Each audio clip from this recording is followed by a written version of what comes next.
Utilizing the AI spawner mod, I can spawn in any AI I want. With this, I can spawn in all of the bosses and then beat them at once, which is what I want to do for this challenge. So without further ado, let's not waste time and get straight into it. Okay, this was a little more disappointing than I realized because, well, you don't exactly realize until you spawn all the bosses in, but there wasn't actually that many bosses in the game. There was only Darth Vader, Ravis, Bode, Dagan Gera, and the Ninth Sister, with maybe having Dagan Gera having 3 different boss fights, and same Bode has 2 boss fights.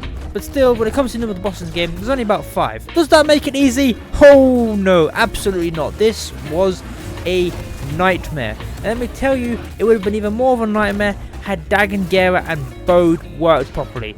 Even though Dagan Gera I spawned in the 3rd version of him, he still acted like the 1st version of Dagan Gera, so I guess that's just a problem with the mod and there's nothing I can do about that. As well as the fact that with Bode, even though I am on Tanalorr, he doesn't work properly. Doesn't say he doesn't attack, because he does sometimes attack you, he's just not as aggressive. In fact, and spend most of the time he isn't really that aggressive.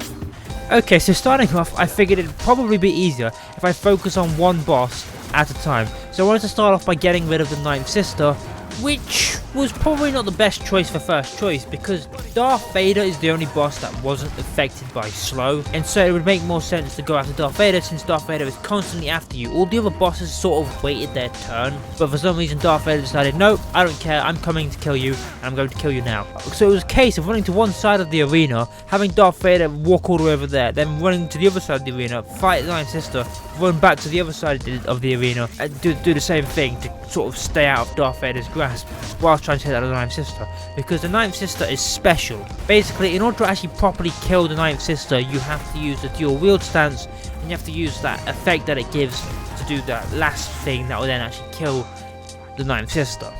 With that out of the way, it was merely a matter of fact of going after Darth Vader next, because at this point I had realised Darth Vader doesn't get affected by slow. But also, something else I should probably notice is that the slow music that happens doesn't seem to turn off once slow is finished, and so throughout the entire fight, the volume of that slow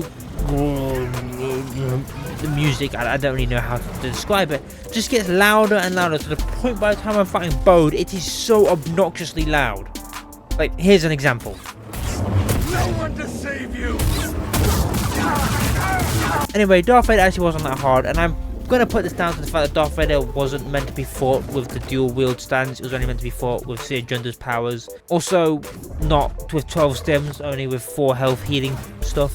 But whatever, with that I was actually able to pretty quickly defeat Darth Vader, which is then when I moved on to Dagan Gera. Now, like I said before, Dagan Gera is a bit of a disappointment because I wanted level 3 Dagan Gera and I only got level 1 Dagan Gera, even though I spawned in level 3 Dagan Gera. But still, Dagan Gera is actually pretty easy to defeat, mostly because the other bosses now are dead.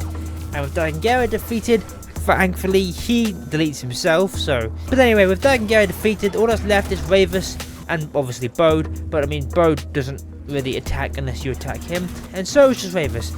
But here's the thing, fighting Ravis is actually rather easy. You see, Ravis is the one boss who, well, because of his healing powers, doesn't care if you hit him. And so because of that, he has no block stamina, sort of. I mean, he does, but most of your attacks will just go straight to the health bar. And with that, whittling his health down is very easy. He goes into the 2nd phase as well, and that also very easy because thankfully Ravis got himself stuck on a rock. I don't even know how he got himself stuck on a rock, but that allowed me to actually just chip away at his health without him actually attacking me. Leading me then to go fight Bode with this annoying music still booming in the background. And Bode, well, Bode was just really easy. Every so often he would attack me, but other than that, Bode was just a simple case of whittling his health down. And with that, I've beaten all the main bosses in the game at once. Hopefully one day this mod gets updated and the bosses are fixed and therefore I can fight them properly, but until then I can comfortably say I've beaten all the bosses in the game at once. Okay, I know this was a little bit more of a shorter video this time, mostly because I didn't really want to drag this out too much. But anyway, thank you all for watching, hope you enjoyed. If you want to see more Jedi Survivor content, please let me know and I will do so. But in the meantime, you can check out this playlist here. Goodbye.